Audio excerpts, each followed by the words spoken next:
Há um tempo atrás, eu vi uma entrevista de uma modelo num podcast e ela dizendo que Jesus é um cara super legal, mas quem estraga são os religiosos, eles que estragam, são os cristãos, eles que estragam a balada. Foi esse o termo que ela usou no seu linguajar descolado de jovem, né?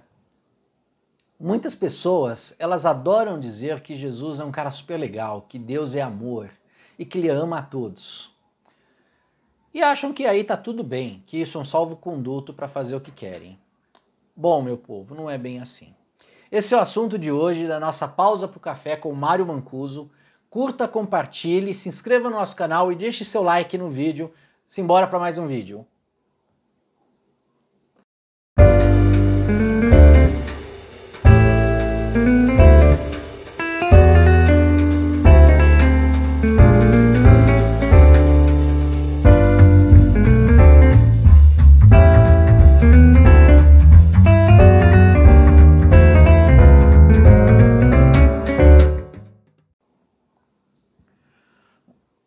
Deus é amor.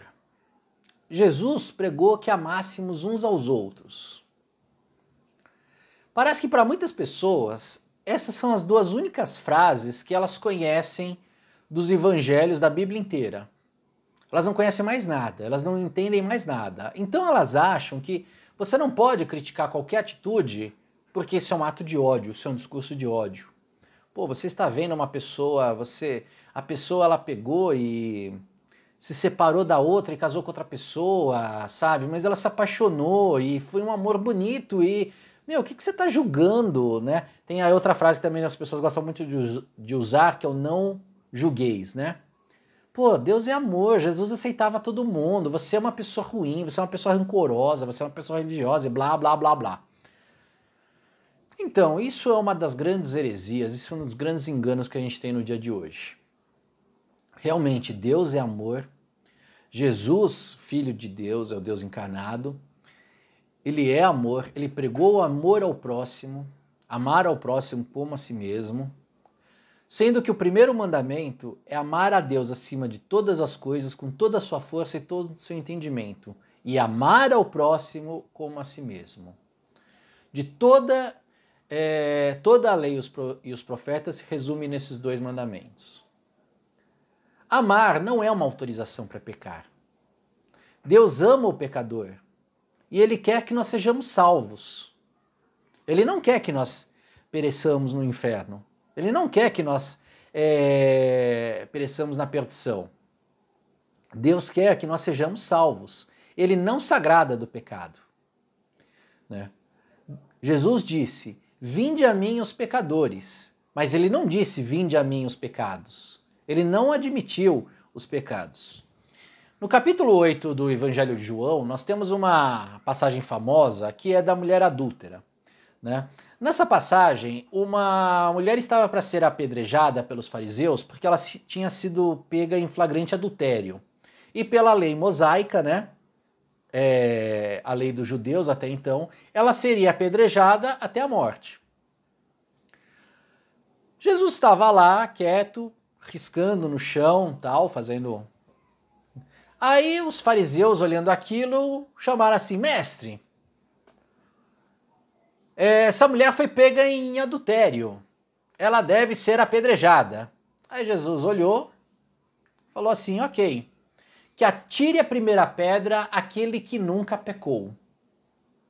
Lentamente, cada um, começando dos mais velhos até os mais novos, foram recuando, recuando e saindo de fininho, né? Porque todos pecavam, todos pecaram e todos pecariam ainda. Todos tinham teto de vidro. E aí que vem o X da questão. Muitas pessoas param a história aí. Falam, uau, que legal, Jesus salvou a vida da pecadora, uau. Mas Jesus vai em direção à mulher. E ele pergunta, mulher, onde estão os teus acusadores? A mulher olha para o lado e diz, eles se foram. E Jesus disse, não há mais ninguém aqui para te acusar e eu também não te acuso. E aí vem a frase derradeira, vá e não peque mais. vá e não peque mais. Então Jesus, ele amou aquela mulher, porque ele viu que ela não estava sendo vítima do pecado, ela não estava sendo vítima de uma obra de acusação, de inquisição. Ela estava sendo vítima de pessoas hipócritas que tinham vários pecados, e a Bíblia diz na primeira carta de Tiago que você é culpado por um pecado, você é culpado por todos. Não existe pecado maior ou pecado menor, pecado mais grave, pecado menos grave, pecado mais sério, pecado menos sério, pecado tolerável, não, isso não existe pecado tolerável. Todo pecado é pecado e todo pecado é errado e vai contra a lei de Deus. Mas Jesus veio para perdoar os nossos pecados. Mas ele nos diz, ele não vai assim, olha, e se você achar por bem, seria legal você parar de pecar. Ele não disse isso, ele disse foi incisivo, impositivo, verbo no impositivo. Vá e não peque mais. Então, o ato de amor de Jesus não foi perdoar somente, foi dizer para a mulher adúltera não pecar mais. Ou seja, abandonar o pecado e aí andar por uma vida santa. E aí que vem a grande questão, porque as pessoas, elas não entendem essas coisas. Elas acham que dizer que Deus é amor é um convite para... é um salvo-conduto para o pecado, mas não é. João 3,16 diz que Deus amou o mundo, amou as pessoas de tal modo que entregou o seu Filho amado para que todo aquele que nele crê não pereça, mas tenha vida eterna. Ou seja, Jesus veio como pagamento para os pecados de todas as pessoas. E aqui eu quero convidar para você, meu amigo, eu não sei se você que está vendo o meu vídeo, se você é cristão, não é, se você acredita ou não acredita, mas é uma reflexão. É claro que você sabe o que é pecado. E aquilo que você tem dúvida se é pecado ou não, você pode buscar na Bíblia. Primeiramente, que o pecado, ele não vem com uma justificativa, tá? A justificativa não é algo para anular o pecado, certo? Então, você não pode dizer assim, não, mas eu, por exemplo, traí minha esposa porque ela era chata. Isso não é desculpa, essa desculpa não cola. Ah, eu traí a minha esposa porque ela me negava sexo. Também não é desculpa. Ah, eu não sei, eu não planejei isso, mas quando eu vi, eu estava encantada por aquele colega de serviço. Também não é desculpa. Ah, eu fiquei com um troco a mais do supermercado, mas, pô, todo mundo pega, os políticos e tal, também não é. Então, assim, a gente inventa desculpas para justificar aquilo que no nosso íntimo a gente sabe que tá errado. Então você sabe que tá errado. Assim, eu tô falando numa reflexão pessoal. Você sabe que está errado. Você tem dois caminhos: entender que está errado ou criar desculpas narrativas para se justificar. Tá? E isso você vai estar se enganando. Você vai estar se enganando até o dia que a casa cai, até o dia que não tem mais jeito. Né? Você sabe que você vai morrer. Você tem certeza do que vai acontecer? Você tem certeza do que vai acontecer? Se você estudar a história, se você estudar várias coisas, você vai ver que, sim, Deus existe. Por mais que você ache que não, por mais que você acredite que Big Bang e darwinismo e isso e aquilo e aquele outro, e numa sopa cósmica que virou uma bactéria, que virou um peixe, que virou um sapo, que virou uma ave, que virou um réptil, que virou um ser humano, né, que virou um macaco, que depois viraria um ser humano. Se você acredita nisso, né, e pensando que isso daí é 1 bilhão de vezes mais absurdo do que se acreditar que Deus fez o mundo em 6 dias, né? Se você tiver resposta para isso e achar que realmente existe uma resposta para isso, ok. Mas o fato é que no seu íntimo você sabe que existe Deus. Você pode pegar várias pesquisas, se você for a fundo e quiser realmente analisar e buscar, você vai ver que Jesus existiu e que Jesus ressuscitou. Ele morreu e depois de 3 dias ele ressuscitou. tá? Não foi assim, ele morreu e depois de 1 hora ele ressuscitou, então ele poderia ter passado mal, não tinha médico, acharam... Não, foi 3 dias.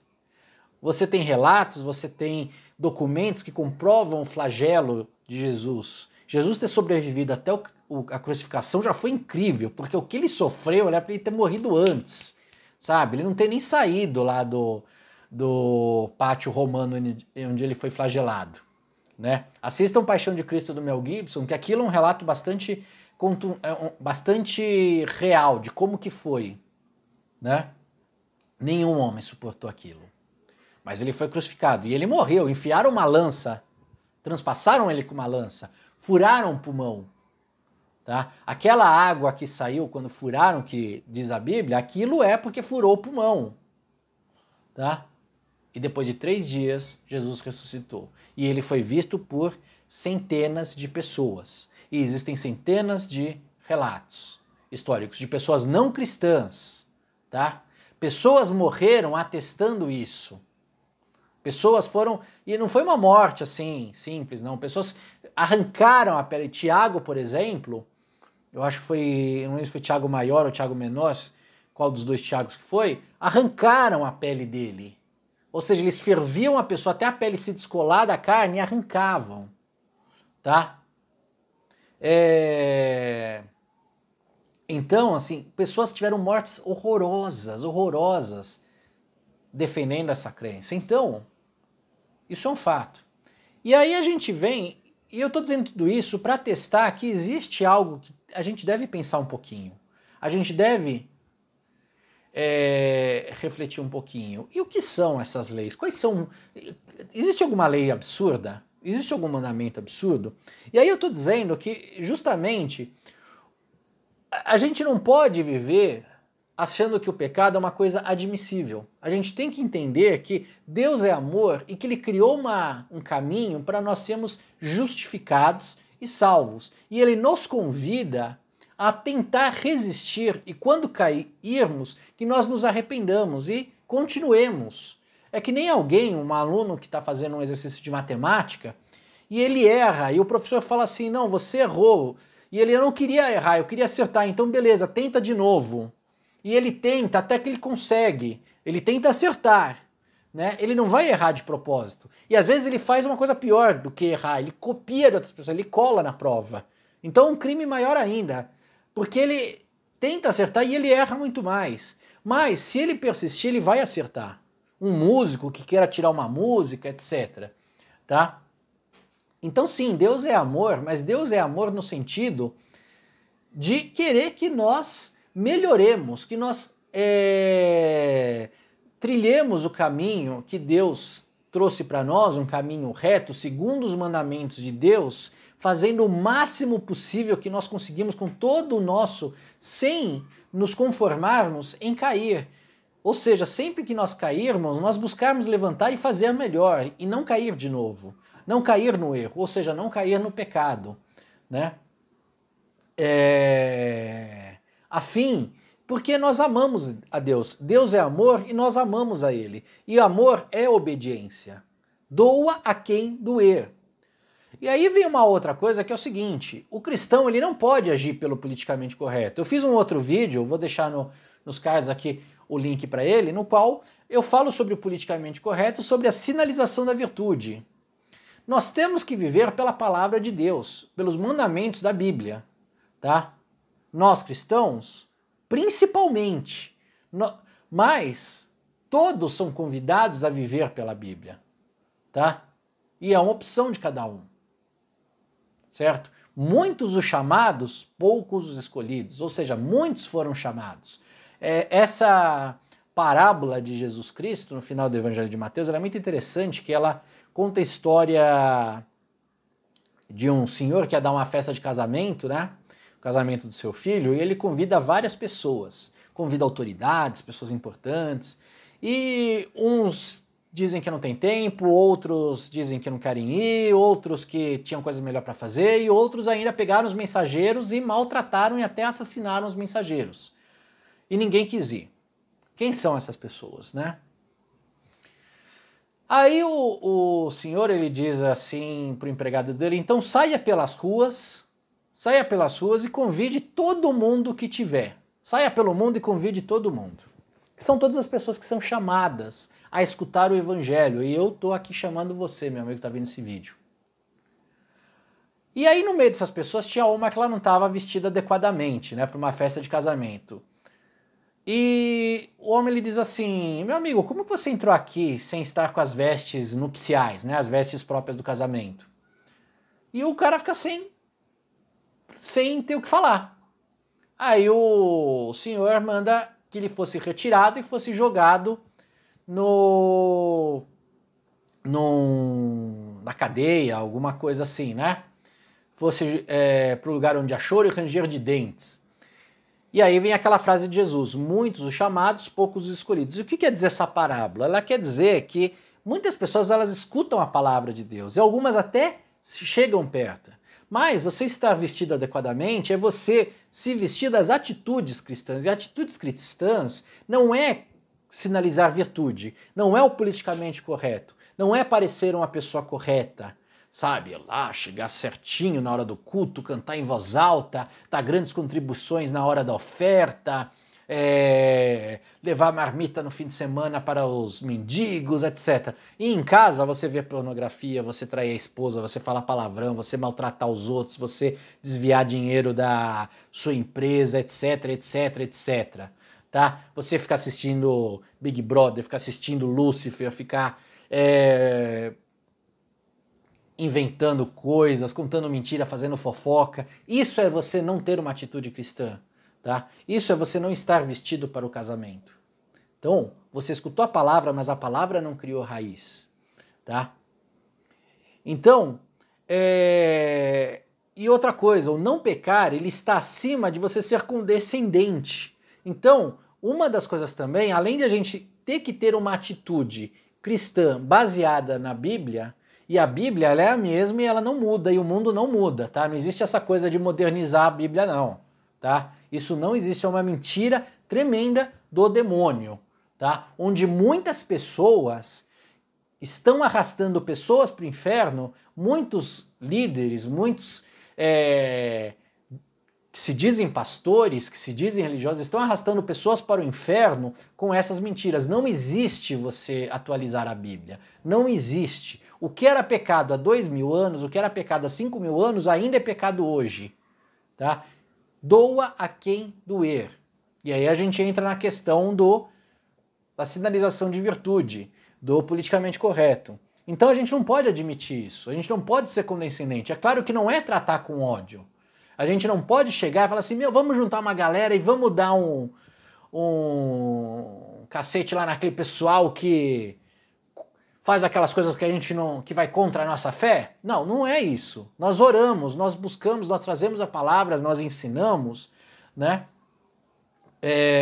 Tem uma história famosa que uma das pastoras lá da igreja que eu frequento, ela conta, de uma amiga dela que se envolvia com bruxaria.